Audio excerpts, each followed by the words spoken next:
हाय concept Marathi चित्रपट जे हटके आहेत त्यांच्या चक्रावून सोडणाऱ्या संकल्पनेमुळे यातील काही चित्रपट खरोखरच चांगले होते, पण चुकीची वेळ आणि प्रेक्षकांच्या उदासीनतेमुळे ते तिकीट खिडकीवर आपली जादू दाखवू शकले नाहीत. तर काहींची संकल्पना चांगली असूनही ते चांगले बनू शकले नाहीत. या व्हिडिओत अशाच 5 चित्रपटांबद्दल बोलणार आहोत ज्यांचा कन्सेप्ट हा सायन्स फिक्शन, सायकोलॉजिकल, हॉरर आणि सुपर हिरोजचा होता, जे मराठीत क्वचितच पाहायला मिळतं. उन्मत्त. झोपेत कधी असं स्वप्न पडलंय की कोणी तुमच्या छातीवर बसलंय आणि तुम्हाला मारण्याचा प्रयत्न करतोय? हे असं का होतं? याचं उत्तर हवं असेल तर हा चित्रपट बघा. मराठीत science fiction, supernatural, horror movie किती बघितलेत? एकही नसेल ना?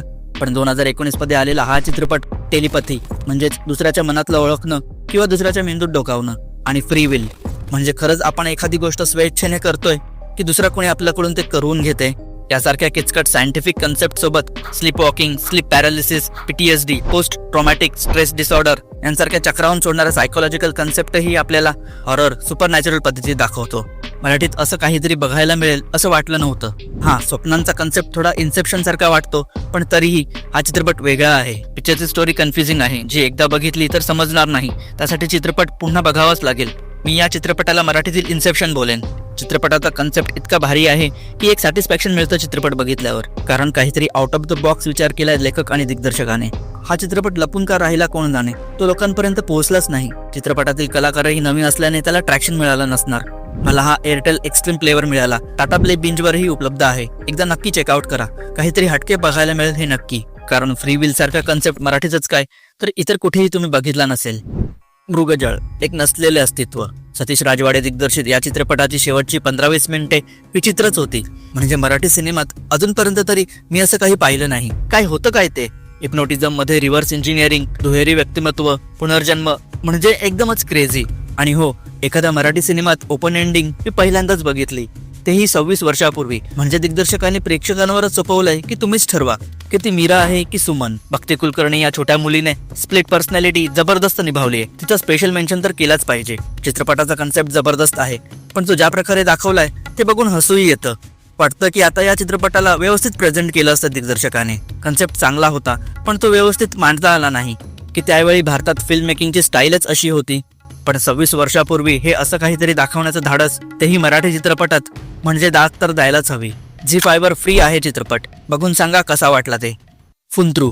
10 वर्षापूर्वी जेव्हा लोकांना आर्टिफिशियल इंटेलिजन्सचा ए सुद्धा माहीत नव्हता, त्यावेळी शाळा चित्रपटाच्या या दिग्दर्शकाने 3D हॉलोग्राम आणि AI वर एक मराठी चित्रपट बनवलेला. मला नाही वाटत त्यावेळी भारतात कुणी AI वर चित्रपट बनवण्याचा विचार सुद्धा केला असेल. पण तो विचारच नाही तर ती संकल्पना सुद्धा सत्यात लेखक दिग्दर्शक सुजय डहाके यांनी उतरवलेली.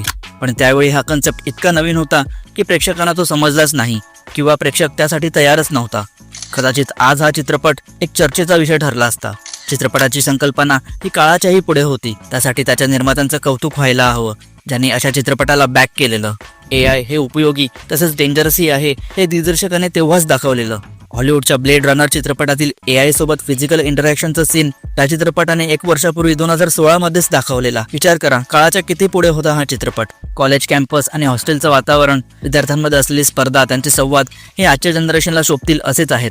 केतकी माटेगावकर, मदन देवधर, शिवानी रांगोळे आणि आता थांबायचं नाही या चित्रपटाचे दिग्दर्शक शिवराज वायचळ यांचा अभिनय, खास करून केतकी माटेगावकरच्या चेहऱ्यावरील एक्सप्रेशन्स लाजवाब. हा, चित्रपटाच्या पटकथेत थोड्या चुका आहेत, पण त्या चित्रपटाला वाईट बनवतील इतक्याही नाहीत. त्याकडे दुर्लक्ष करू शकतो. Amazon प्राईम आणि YouTubeवर उपलब्ध आहे चित्रपट.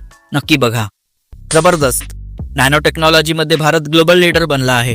रिसर्च पब्लिकेशन मध्ये 3ऱ्या स्थानावर आहे 2007 साली चालू केलेल्या नॅनो मिशनमुळे. पण 2007 मध्येच नॅनो टेक्नॉलॉजी हा टर्म वापरून दिग्दर्शक महेश कोठारे यांनी एक सायफाय सुपर हिरो चित्रपट बनवलेला. कन्सेप्ट ड्रिव्हन सिनेमा, जो कदाचित 2007 मध्ये पाहायला चांगला वाटला असेल, पण 2026 मध्ये असं वाटतं की एका चांगल्या संकल्पनेला वाया घालवलेलं. म्हणजे बघा ना, इतका जबरदस्त कोट घालून हिरो करतोय काय तर डान्स. वाईट याचं वाटतं की चांगली कन्सेप्ट आणि सायफाय अँगलने काय काय करता आलं असतं, पण दिग्दर्शकाने काहीच केलं नाही. एक प्रॉपर सुपर हिरो चित्रपट बनण्याची क्षमता असताना तो एक पॅरडी बनून राहिला. बाजी. नव्वदीचा काळ, श्रीरंगपूर नावाचं गाव. त्या गावात आपल्या आईसोबत राहतो आपला हिरो, सुपर हिरो, ज्याची एक प्रेयसी सुद्धा आहे. त्या गावात एक पोलीसवाला आहे ज्याचं नाव आहे इन्स्पेक्टर महेश. आणि गावावर संकट आल्यावर त्याला वाचवणार कोण? अर्थातच आपला हिरो. ही स्टोरी कुठेतरी ऐकलेली पाहिलेली वाटते ना. आणि इथेच दिग्दर्शक निखिल महाजन आणि त्याच्या लेखकांनी अर्धी बाजी जिंकलेली आहे, नॉस्टॅल्जिया फॅक्टर देऊन. मला हा कन्सेप्ट अफलातून वाटला. 80s आणि 90s स्टाईल स्टोरी 2015 मध्ये. चित्रपट नॉस्टॅल्जिया क्रिएट करण्यात यशस्वी तर झालेला, पण तो पूर्ण चित्रपटभर टिकवू शकला नाही. सुपर हिरो, खजिना, 90ची सेटिंग सगळं काही असताना चित्रपटाला मारक ठरलीये त्याची अशक्त कथा आणि संवाद. दिग्दर्शकाने संवाद आणि कथा मुद्दामूनच अशी ठेवलेली की ती 90ची वाटेल काय माहीत, पण हीच गोष्ट चित्रपटाला मारक ठरते. मला कन्सेप्ट आवडला, चित्रपट चांगला बनला असता, 90ची सेटिंगमध्ये आजचा सिनेमा बनला असता, पण स्टोरीमुळे तो पूर्णपणे 90चा वाटतो. झी5 वर उपलब्ध आहे चित्रपट, बघा एकदा ट्राय करून.